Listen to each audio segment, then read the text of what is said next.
أعوذ بالله من الشيطان الرجيم. بسم الله الرحمن الرحيم. الحمد لله رب العالمين، والصلاة والسلام على أشرف الأنبياء والمرسلين وعلى آله وصحبه وسلم وبعد. السلام عليكم ورحمة الله وبركاته. يقول المصطفى صلى الله عليه وسلم: ما اجتمع قوم في بيت من بيوت الله يتلون كتاب الله ويتدارسونه فيما بينهم إلا نزلت عليهم السكينة وغشيتهم الرحمة وحفتهم الملائكة وذكرهم الله في من عنده. Mwenyezi Mungu ajalie kwa hadithi hii tuwe katika miongoni mwa wale ambao kwamba watapata utulivu kutoka kwa Mwenyezi Mungu kwa hudhuri yetu hii hapa, na atufunike kwa rehema zake na malaika watuzunguke, na atutaje Allah subhanahu wa ta'ala kwa hudhuri yetu hii ya darsa, atutaje mbele ya walioko mbele yake. Allahumma amin. Bado tunaendelea na suratul Hajj, sura ambayo kwamba kama tulivyotangulia mwanzo kabisa kwamba ni sura iliyokuwa imekusanyika baina ya aya zilizoshuka Makka na zilizoshuka Madina. Aya zilizoshuka Makka zinajulikana sifa zake, ni sifa za challenges, ni wakati wa mwanzo wa da'wa. Kwa hiyo ilikuwa majadiliano, kuthibitisha hoja, ndio zilikuwa mahali pake hasa. Ama wakati wa Madina ni wakati wa kushuka kwa zile sheria za utekelezaji wa ibada, ndio aya nyingi za ibada zimeshuka zikiwa Madina. Sasa bado tuko katika baadhi ya maeneo ambapo kwamba katika hii suratul Hajj zinazungumzia sura zilizoshuka wapi? Makka. Hii sura hii aya tunayofuata ambayo kwamba ni ya 68 na 69. Hii ni aya ambayo kwamba ni kama tuzo tukasema imempa Mtume sallallahu alaihi wasallam kama msingi wa namna gani ya kutaamal na challenges au kutaamal na ukaidi, namna gani unapambana na ukaidi wa watu. Bila shaka da'wa katika hali yake ambayo kwamba tunasema ndio kama sifa yake ni kupata upinzani, kuanzia upinzani wa kutokukubaliwa mpaka kufika mahali upinzani wa kuhojiwa, lakini unaweza kuvuka mpaka zaidi ya uadui, kufanyiwa adha. Na ndio ambapo kwamba hata Mtume sallallahu alaihi wasallam daraja hiyo zote hizo tatu alizipitia: kukataliwa, kuhojiwa, bali mwisho mpaka kutaka kuuawa. Na ndipo akafanyaje? Akahama kwa kupewa ruhusa na Mwenyezi Mungu Subhanahu wa Ta'ala, kuhama kutoka Makka kwenda Madina na kuanzisha dawla. Sifa hii ya da'wa haiachi kuwa ni ya mtume peke yake tu, bali ni ya yoyote atakayesimamia da'wa. Yoyote atakayesimamia da'wa, tabligh, basi lolote mtu anaweza kwamba atakufanyaje, atakukatalia wewe, hujui chochote kwa kuwa hauna lile yeye halikumkalia sawa, lakini pia anaweza kukuchallenge kwa kuwa ana rai nyingine anaiona ni bora, bado huyo kidogo ana afadhali kwa sababu bado ana rai ya kidini. Lakini kuna watu eneo hili wanataka ule ushindi tu, akushinde. Lakini la mwisho ni ile kwa wale ambao kwamba unavunja maslahi yao wanakuwa dhidi yao. Hii ni sehemu ya maisha ya da'wa. Ukiwa wewe huyataki haya, maana wewe da'wa huiwezi, ujijue kabisa kwamba wewe ni dhaifu kwa hii kazi. Sasa Allah subhanahu wa ta'ala aya hii alimshushia Mtume sallallahu alaihi wasallam katika baadhi ya riwaya, katika maeneo na kwamba tunasema kama anamuandaa kuendelea na da'wa. Katika riwaya iliyopokewa na Muqatil kwamba amesema kwamba aya hii imeshuka wakati akiwa katika wingu wa 7 katika ile Isra na Mi'raj, kwenda kuweka Baitul Maqdis, alafu akapelekwa mbinguni.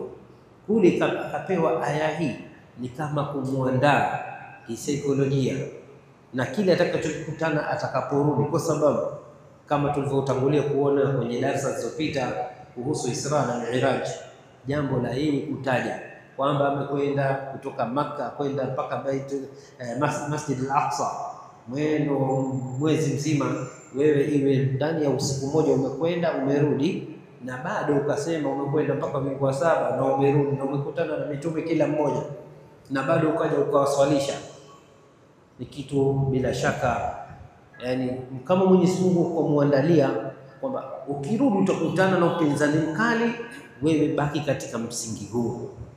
Ndio aya hii, wa in jadaluka, Mwenyezi Mungu Subhanahu wa Ta'ala anasema wa in jadaluka, na wakijadiliana na wewe na kukuhasimu, basi fakulillahu a'lam bima ta'malun, sema umwambie kwamba Mwenyezi Mungu ni mjuzi wa yale mnayoyafanya.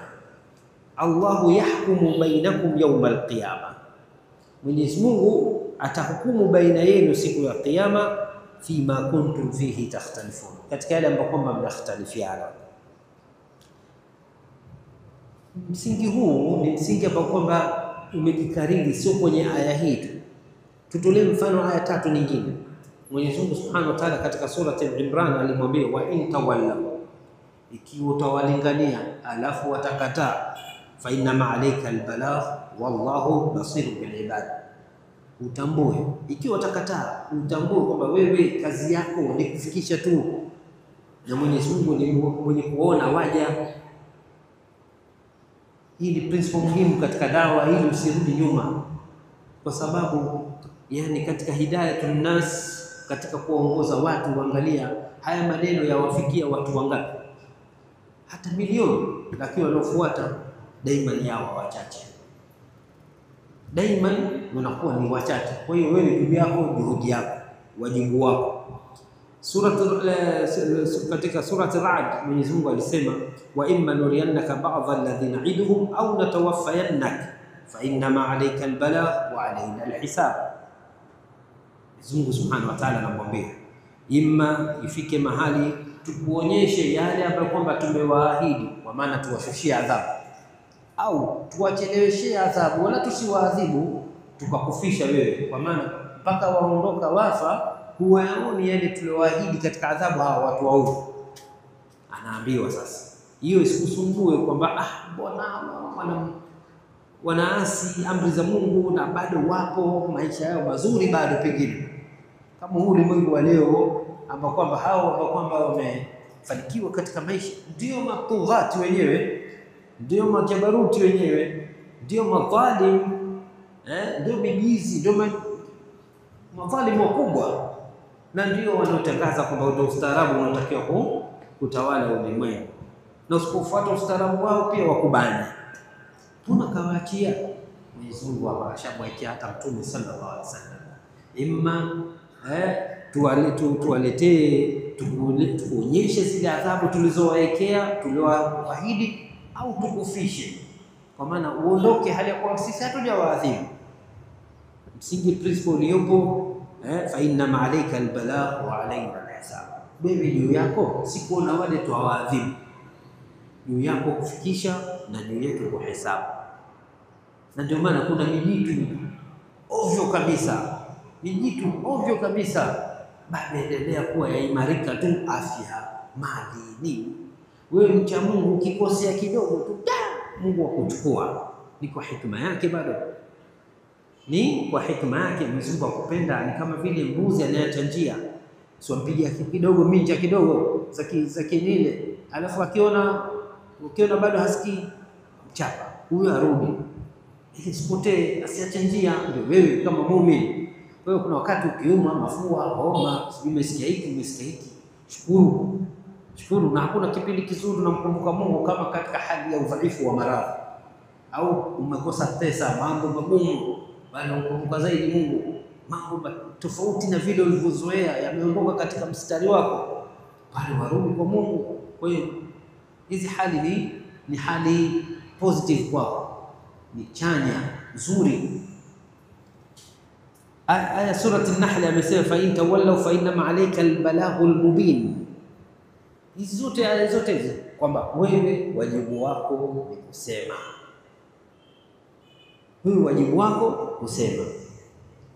Na hii ndio principle ya jumla katika kuendeleza ule Uislamu, kwa sababu principle kuu ni la ikraha fi din, qad tabayyana ar-rushd min al-ghayb.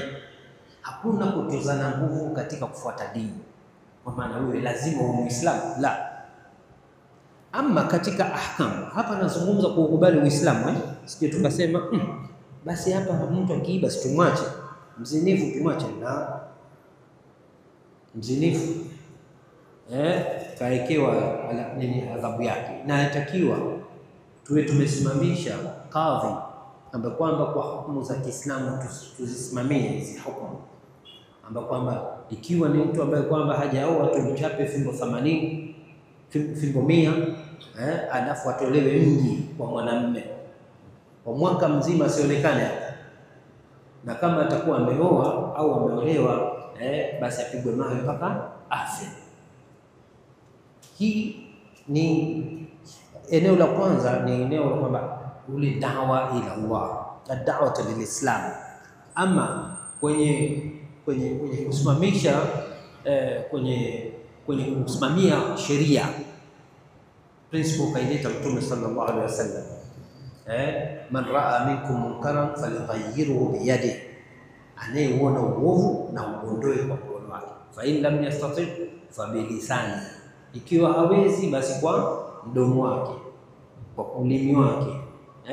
Fa in lam yastati fa biqalbihi wa dhalika adhafu al-iman, ikiwa hawezi basi ni kwa kuchukia moyoni lile jambo, na huo ndio udhaifu wa mwisho wa imani.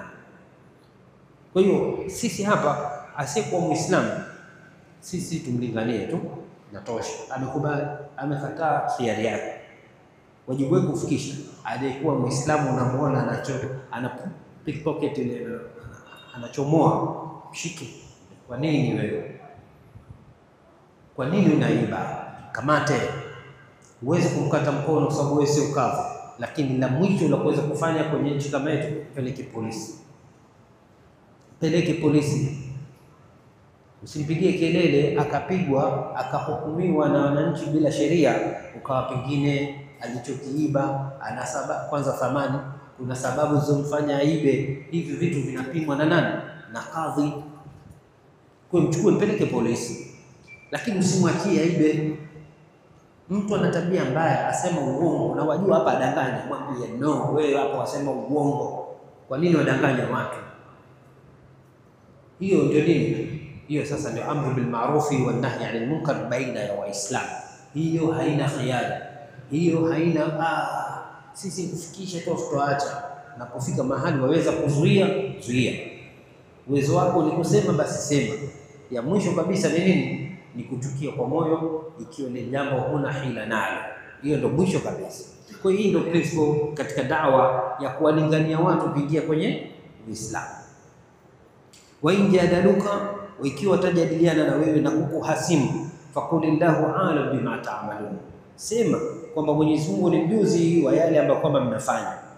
Allahu yahkumu bainakum yawmal qiyamah, Mwenyezi Mungu atahukumu baina yenu siku ya Kiyama, fima kuntum fihi takhtalifun, katika yale ambayo kwamba mlikuwa mnakhtalifiana. Alam ta'lam, aya ya 70, Mwenyezi Mungu Subhanahu wa Ta'ala anasema alam ta'lam, je utambui wewe, anna Allaha ya'lamu ma fi samawati ma fi samai wal ard, inna dhalika fi kitabin, inna dhalika 'ala Allahi yasir. Hii imekuja kumpa Mwenyezi Mungu Allah Subhanahu wa Ta'ala, kumpa mtume wake aina fulani ya confidence, aina fulani ya kiminani, utulivu, kwamba haya yanayopita katika masaibu yako wewe, haya yanayofanya hawa dhidi yako, si kwamba yatapita bure au Mungu kuwa hayajui. Mwenyezi Mungu anajua yote. Hii ni principle si kwa mtume tu sallallahu alaihi wasallam peke yake, bali hii ni kama msingi mkuu muhimu sana kama Muislamu katika kutengeneza kitu kinachoitwa almuraqabatu dhatiya, kujiongoza, kujilinda. Ukifika mahali ukawa unajisahau kabisa kwamba wewe kuna malaika wawili, mmoja anasubiri kila wakati ufanye zuri tu akuandikie, na baya ufanye tu aandike. Ikiwa itakuwa inapita katika akili yako ili jambo lipo, ile kujilinda kunakuwa kawi, kunakuwa na nguvu. Kuchukua tahadhari kwako kunakuwa na nguvu. lakini wasahau kabisa kama kuna Mwenyezi Mungu ana malaika wake wanakulinda, kwa maana wanachukua matendo yako na kuyasajili, iwe ni mazuri iwe ni mabaya.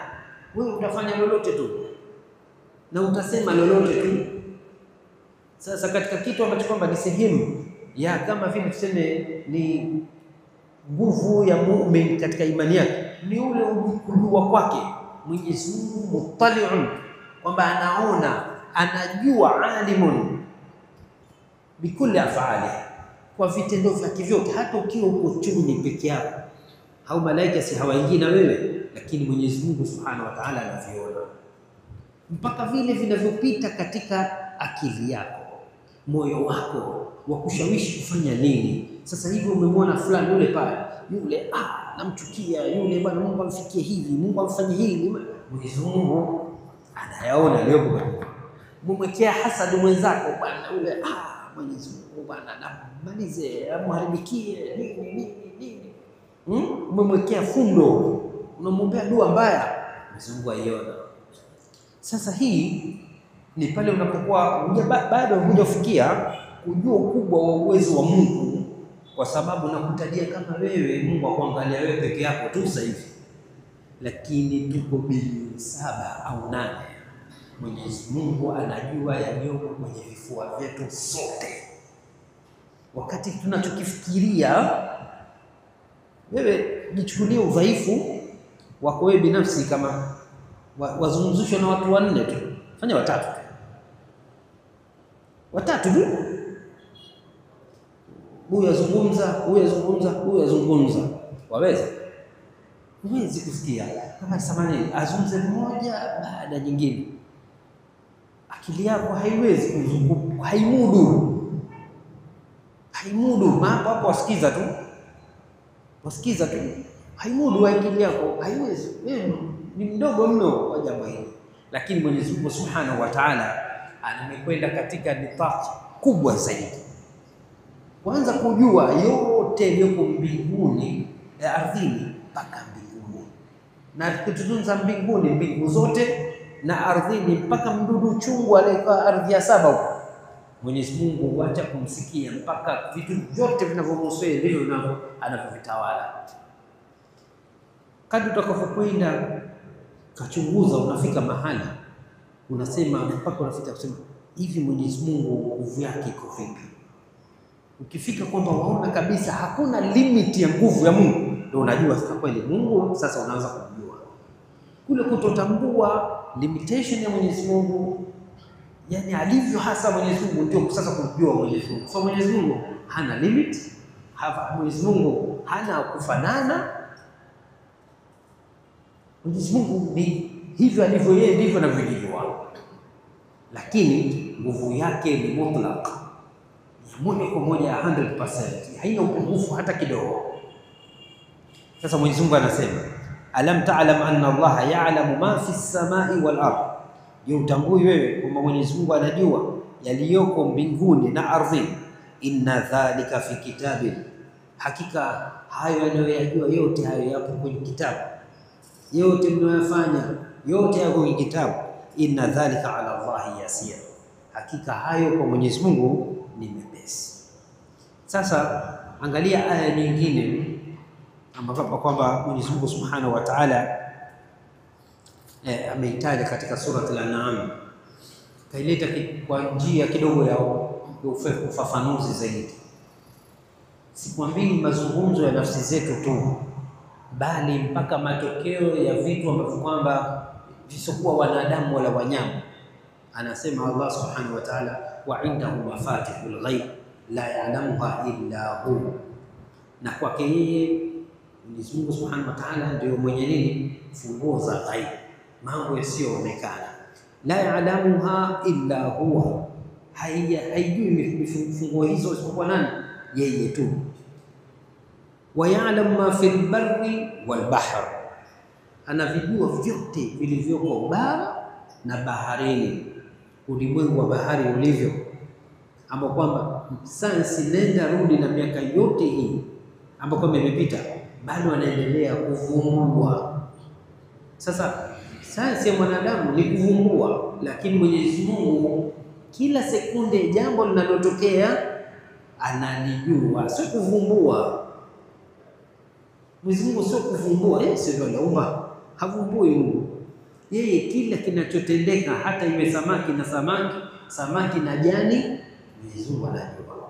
Asema wama tasqutu min waraqatin, hauanguki mjani ule illa ya'lamuha, isipokuwa anajua. Sasa ulimwengu, msitu wote huu, jani moja likianguka katika ulimwengu huu, jani moja analijua. Kwa hiyo yameanguka majani mangapi kwa siku, yanaanguka majani mangapi sasa hivi, anajua Allah subhanahu wa ta'ala. Wala habatin fi dhulumati al-ardh, hata wala chembe katika viza vya ardhi. Nini manake? Chembe yoyote iliyopo juu ya ardhi mpaka iviko chini ya ardhi, kama yaanguka, basi Mwenyezi Mungu anafanyaje? Anajua. Wala ratbin wala yabisin illa fi kitabin mubin, hata vile vilivyokuwa vinyevu wala vile ambavyo ni vikavu, haviwi vyovyote vitakavyokuwa isipokuwa hiyo Mwenyezi Mungu tayari ameviandika kwenye kitabu, vilikuwa vimebainisha kabisa. Huo ndio uwezo wa nani? Sasa wewe na Mungu ni wapi kwa wapi? Wewe na Mola wako ni wapi kwa wapi? Vipi una ujasiri wa kutotii sheria? Una ujasiri wa nini wewe kutotekeleza sheria za Mungu? Kianzia ibada zake 5 au nguzo zake za kwanza 5. Ya kwanza, alhamdulillah, tuna imani ambapo la ilaha illa Allah Muhammadur Rasulullah. Mwenyezi Mungu atupe thabati katika dini, Allahumma amin. Lakini hizi 4, kwa nini huswali kama wanadamu? Kwa nini hufungi kama wanadamu? Kwa nini hutoe zaka madam Mungu kakupa mali? Na kwa nini uende haji Mungu kakupa mali na kakupa afya? Wahofia wasubiri nini? Wataraji nini? Nini unaweza kukihimili wewe kutoka kwa Mungu?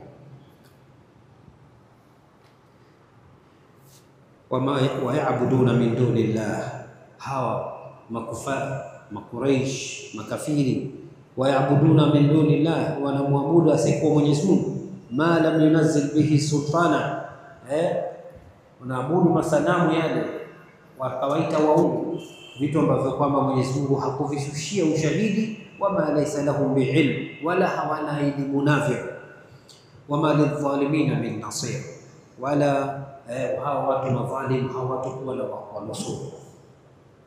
Wa idha tutla alaihim ayatuna bayinatin, na wanaposomewa juu yao aya zetu zilizokuwa za wazi, taarifu fi wujuhi alladhina kafaru almunkar, utaona chuki katika nyuso za wale ambao kwamba wamekufuru. Kwa maana akisomewa aya anakasirika. Hali hii bahati mbaya hata Muislamu ambaye kwamba imani yake dhaifu, ikisoma Qur'ani zakaanza kusikia dhiki hivi, manao hapa haya, basi kila wakati tu kuna zuri kuliko Qur'ani. Kuna baada ya maneno ya Mungu katika uzuri wa kuyasikiza, kwanza kuna wakati yachosha, haifiki mahali wewe wajua kila kitu katika Qur'ani. Kila siku utaona wewe kwamba hili ni jipya kwako. Haikuwa kwa Mtume sallallahu alaihi wasallam kuomba sahabi amsomee sehemu katika Qur'ani, ikafika mahali akasomewa aya akaafika nayo, yeye mwenyewe akalia. Yeye ndio alishuka. Na nani kumshinda Mtume katika imani? Nani kumshinda Mtume katika imani? Kwa hiyo hakuna kitu ambacho kwamba wewe kwako wewe ni kama tuseme dodozi ya full time, kwa sababu ile time wewe ni kama mtu kwamba huna kinga. Nafsi yako wewe, inna nafsa la amaratu bisu, na shetani na adui mubin kwa mwanadamu anakuvamia. Kinga yako ni Qur'an, hii ndio kinga yako, stara yako. Kwa hiyo wa idha tutla alaihim ayatuna bayinatin, na inaposomwa juu yao aya zetu zilizokuwa za wazi, taarifu fi wujuhi alladhina kafaru almunkar, utaona chuki katika nyuso za wale ambao kwamba wamekufuru. Yakaduna yasitun billadhina yatluna alaihim ayatina, wanakaribia wawakamate na kuwadhuru wale ambao kwamba wanawasomea ile Qur'ani. Kul afa unabbiukum bi sharrin min dhalik, sema uwaambie, je, siwape habari ya kile kilichokuwa shari zaidi kuliko kuwa ni dhiki ya kusikia Qur'an, nayo ni nini? Moto.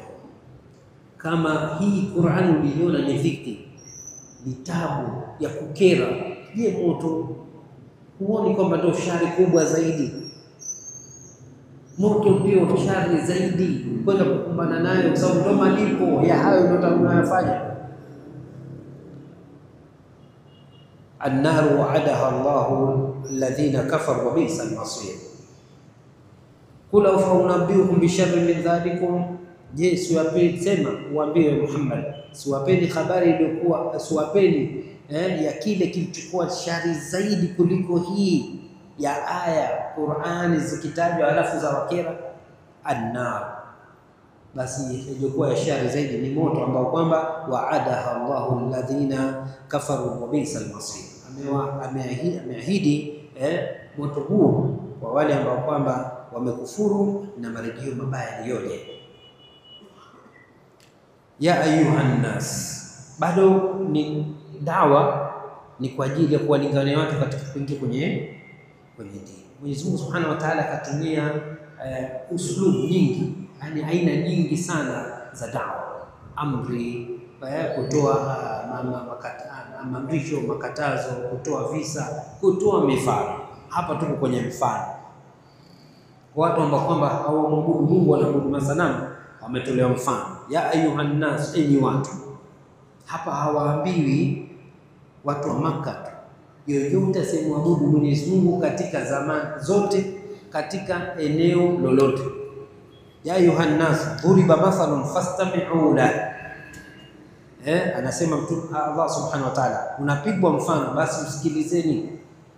Innal ladhina tad'una min dunillah, hakika wale ambao kwamba mnawaomba asiyekuwa Mwenyezi Mungu au badala ya Mwenyezi Mungu mkawafanya kuwa ndio uongo, la yakhluqu dhubaban wala ijtama'u la, hawatoumba hata nzi, hata kama watakusanyika maprofesa wa hao waongo watengeneze nzi, basi hawawezi.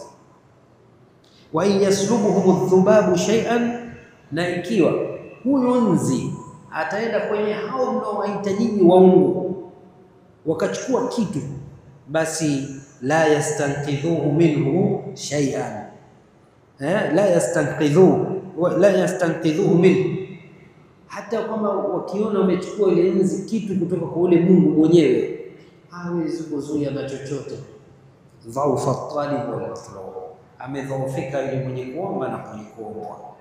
Hapa umetolewa mfano kwanza wa udogo ama kutostahiki na uduni wa vile wanavyoviabudu, kwamba hawana uwezo wa kuumba nzi. Mwenyezi Mungu katumia kwamba hawezi kuumba, kwani waweza kufanya lolote lingine? Hata kuzungumza hawazungumzi, kusema hawasemi, hata kwamba akija kuingia nzi chini ndani ya pua yake hana, ni sanamu. Lakini Mwenyezi Mungu Subhanahu wa Ta'ala amekwenda kwa mujibu wa akili zao, kwa sababu wanaamini lile ni sanamu, lakini Mungu ni roho. Sasa hayo roho pia, si ndio? Basi huo uwezo wa kile unachokiamini wewe, je, hawana uwezo wa kutengeneza au kuumba nzi? Kwa nini nzi? Kwa nini nzi? Kwanza ndo nitolee mfano ndo. La pili ni duni, kwamba nzi si kitu cha thamani, ni mdudu asiyekuwa na thamani, hasa kwa ni mtu anaonekana ni kitu kama aenda kwenye sehemu ya uchafu nini, pakiwa na nzi tu mtu hana amani, au sio?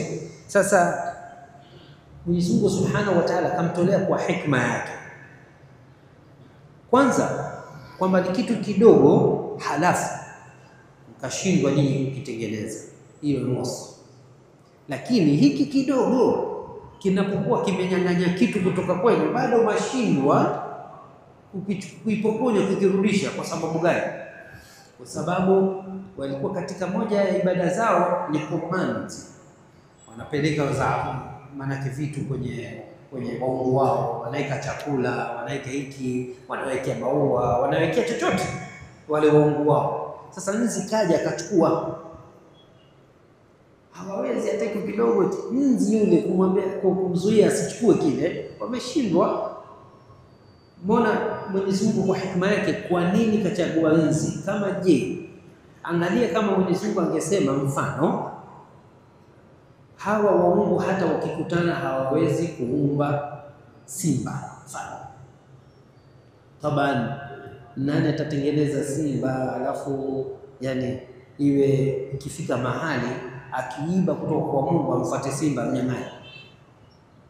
Sioni kama point yake kwamba yule ana shara yani sibaa, yani katika muftaris wanaoshambulia kwenda kumnyang'anya kitu kigumu. Mwenyezi Mungu amchagua nzi kwa maana kwa udogo wake kuumba na kwa udhaifu wake kwamba kumshikamata na kumchukua kile alichokichukua, anakamatika, anauawa kirahisi. Sisi tumeelewana. Kwa hiyo Mwenyezi Mungu kamchagua nzi kwa hikma yake bila kuweka mnyama mkubwa.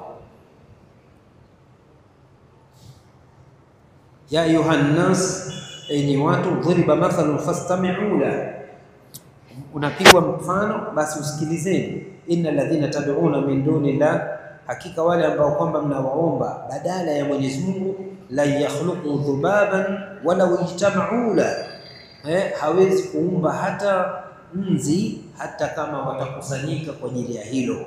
Wa yaslubuhum dhubabu shay'an la yastanqidhuhu minhu, na hata ikiwa yule nzi atachukua chochote kutoka katika chochote katika wale waungu, basi hawezi kwa kile alichokipokonya nzi hawezi kukirudisha, hawezi kukipata. Dhaufa talibu wal matlub.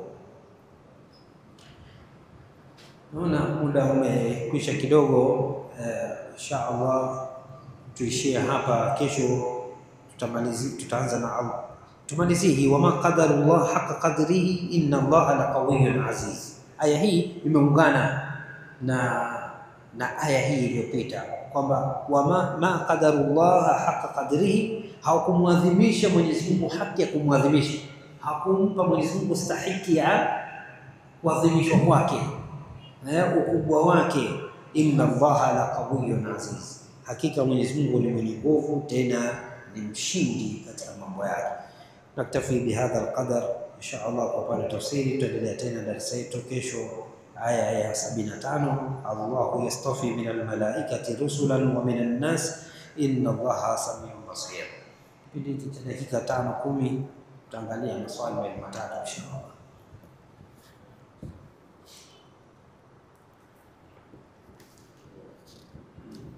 Swali la kwanza leo, mtu anauliza nadharia katika Uislamu, kila mtu atalipwa na kile alichokifanya yeye mwenyewe tu, kama ilivyokuwa kwa upande wa khairi na washari hivyo hivyo, wa laysa lil-insan illa ma sa'a. Sawa, hana mwanadamu malipo zaidi ya yale aliyoyafanya. Na kwa upande wa ubaya ni vile vile, wala taziru waziratun wizra ukhra, hakuna mtu atakayebeba mzigo mtu mwingine. Khairi yako wewe mwenyewe umefanya, alhamdulillah, ukufanya hakuna atakayekufanyia, lakini ubaya ni hivyo hivyo. Lakini kuna hadithi ambapo kwamba kama kidogo imeivua hii principle pale aliposema Mtume sallallahu alaihi wasallam, idha mata ibnu adam inqata amaluhu illa min thalath, sadaqatun jariyah au ilmun yuntafa'u bihi au waladun salih yad'u lahu, kwamba kifa mwanadamu mambo yote yanakatika isipokuwa mambo matatu. Hiyo ni sadaqatun jariyah au elimu inawapa watu mafaida, au mtoto mwema anamwombea. Ikaunganishwa ndani yake na baadhi ya riwaya ambazo kwamba zinakusudiwa, kama vile riwaya ya yule mwanamke kutoka la khafami alikuja kwa Mtume sallallahu alaihi wasallam akamwambia kwamba yani mamake hawezi tena kwenda kuhiji, yeye aweza kahiji badala yake. Mtume sallallahu alaihi wasallam akamwambia unaweza kumhijia. Hii ni amali, si ndio? Lakini kwa upande wa somo pia kwamba mtu ambaye kwamba ametoka hali ya kuwa anadaiwa somo, warithi wake anaweza wakamfanyaje, wakamfungia kwa badala yake au kulisha maskini. Nini vipi unachanganya baina ya vitu viwili hivi, kwamba mtu akifa kumbe yake ashakwisha, isipokuwa katika haya je mengine. Almuhimu,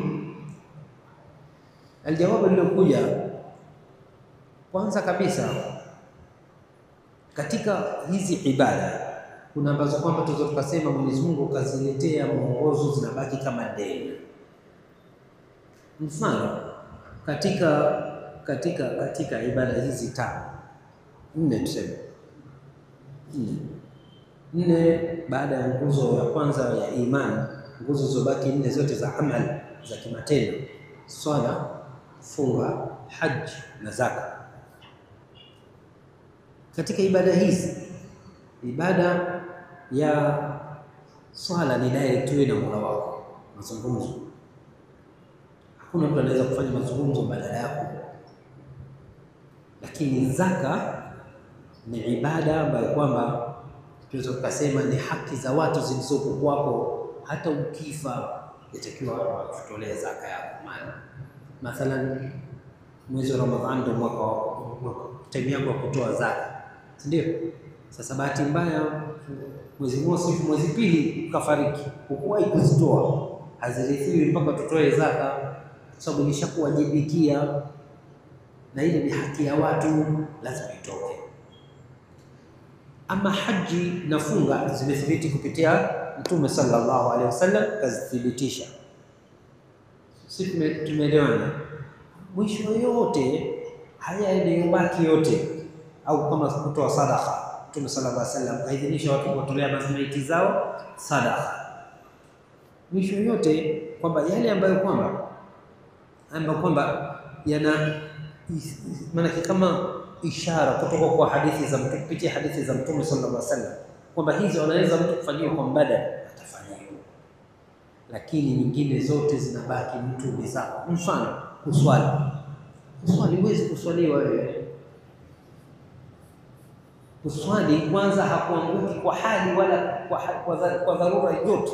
Manake ukiwa mgonjwa una sifa zake za kuswali, ukiwa mpaka kwenye vita una sifa yake ya kuswali, lazima uswali. Ukiwa safarini, wacha kwenye gari mpaka kwenye kipando, bado kuna sifa yake ya wewe kuweza kuswali. Mwisho kabisa huwezi kufanya lolote, basi takbira 5 ndio mbadala wa swala umewekewa. Hakuna nafasi wewe ulipiwe. Na ikifika mahali kwamba wewe haiwezekani hata hizo takbira, wewe tayari sheria ishakuachia. Sababu ukifika mahali kwamba mtu umepoteza fahamu, basi pale sheria ina kama automatic, wewe haikulazimu kitu tena mpaka urudi katika fahamu yako. Kama vile kabla ya balagha au mtu kaingia kwenye wenda wazimu, haikamati sheria. Si tumeelewana?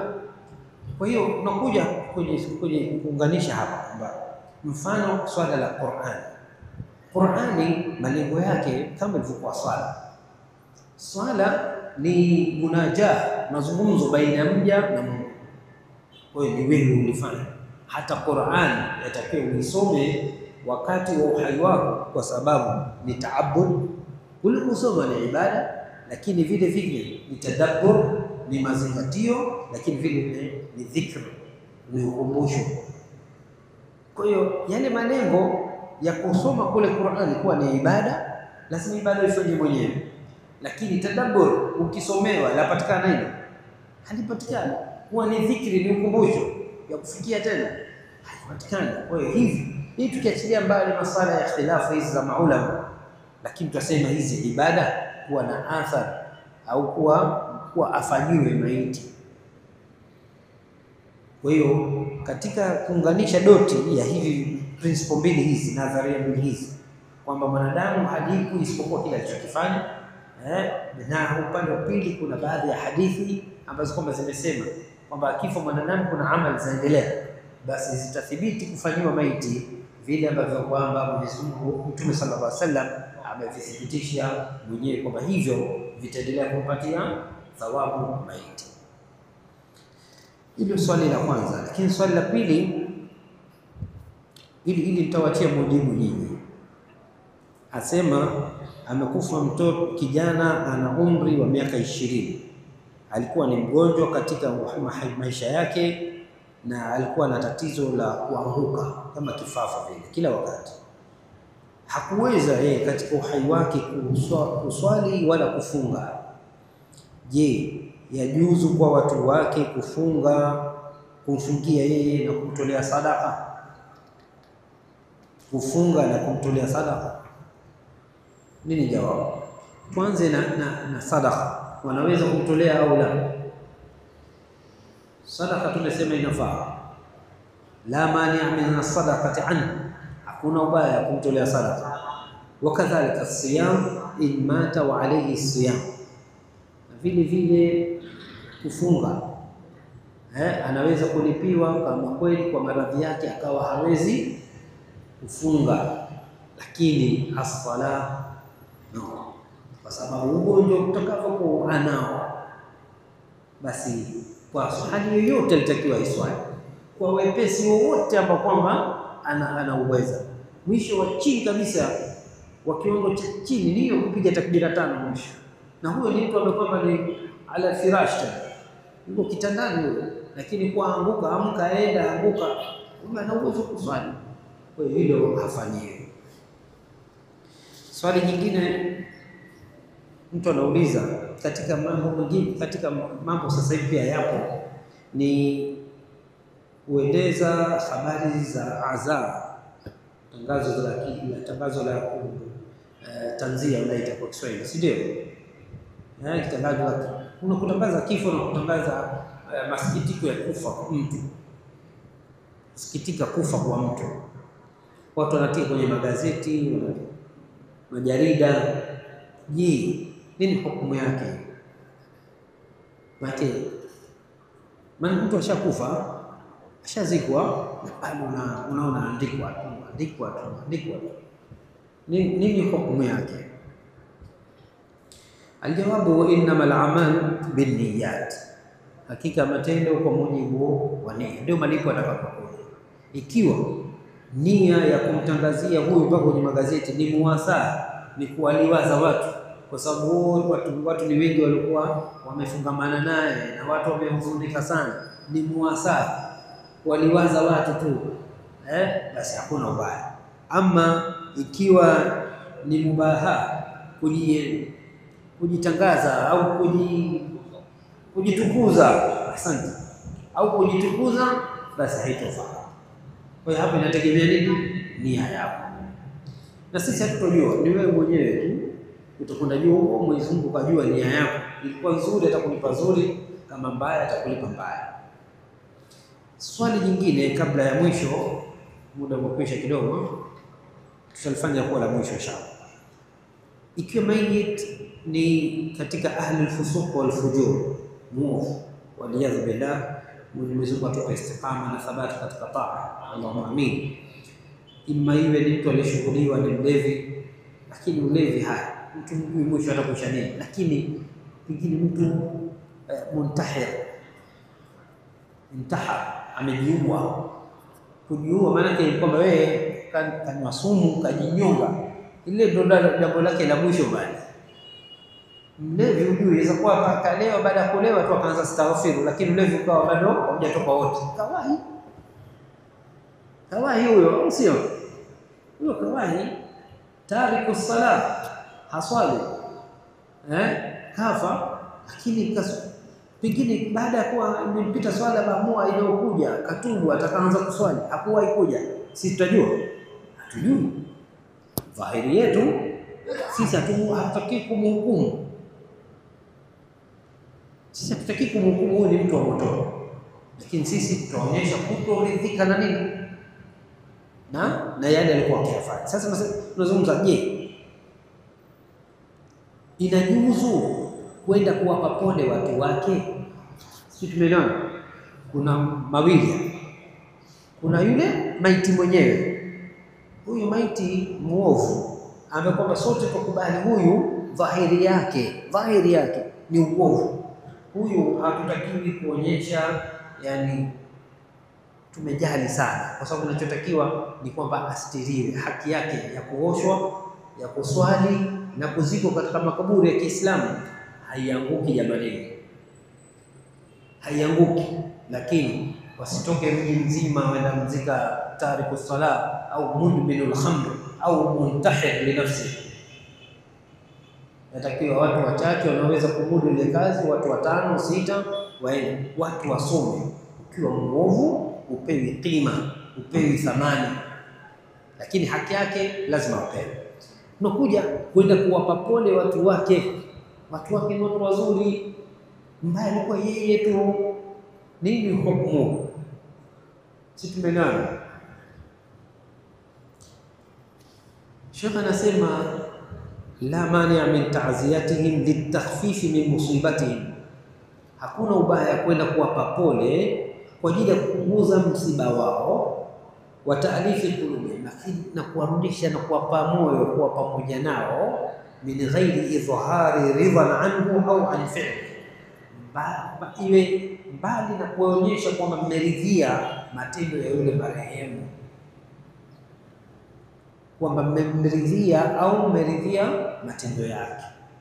Kwa hiyo mkienda pale mwampa pole yule ambaye kwamba kafiliwa, maana mwisho yote kama ni mama mtu, kama ni baba mtu, yule bado ni mwanae, ana uchungu fulani, alikuwa na matumaini pengine ataongoka, na alikuwa akipambana, na kama alikuwa amekosa hili, alikuwa na hili lingine, pengine ndio kwa hao wengine wana matatizo yao, lakini ndio utakuta anamwangalia babake hasa ana matatizo hayo, lakini ndio amwangalia babake, anamwangalia mamake, bila shaka lazima atafanya, atakuvunika, ataathirika na msiba. Mwisho wote familia yake, ndugu zake pengine ndio anaoangalia sana, ndio anaoangalia, wameathirika, lazima ataathirika. Kwa hiyo kwenda kuwapa taazia bila kujali au kuonyesha kuridhika naye yule au matendo yake, basi wale kwa pole hakuna baya. Hadha wallahu alam. Allahumma ja'al jamana hadha jaman marhuma wa tafarraqana min ba'di tafarruqan mu'ayyadan ma'suma wa la tadafina wa la bayna mashqiyin wa mahuma. Allahumma ja'al al-Qur'ana bi qulubina wa nura sudurina wa jala'a hazanina wa dhahaba qulubina. اللهم علمنا منه ما جهلنا وذكرنا منه ما نسينا وارزقنا تلاوته وحفظه وحسن تلاوته آناء الليل وأطراف النهار على الوجه الذي يرضيك عنا برحمتك يا أرحم الراحمين. ربنا آتنا في الدنيا حسنة وفي الآخرة حسنة وقنا عذاب النار. سبحانك اللهم وبحمدك نشهد أن لا إله إلا أنت نستغفرك ونتوب إليك. وصلى الله وسلم على